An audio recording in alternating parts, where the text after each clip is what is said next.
It's Ben here again in the African bush. We come across a kuka tree, baobab tree. You can see the fruit are starting. A lot of delicious fruit. They're just starting to produce. You have that classic thick, thick trunk, classic thick branches, short and stubby. Yeah, cool.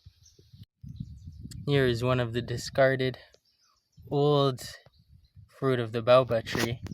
You can see many little insects inside having a feast. Not sure what they're really doing there, but they're sure digging in. Old and young, a lot of them together.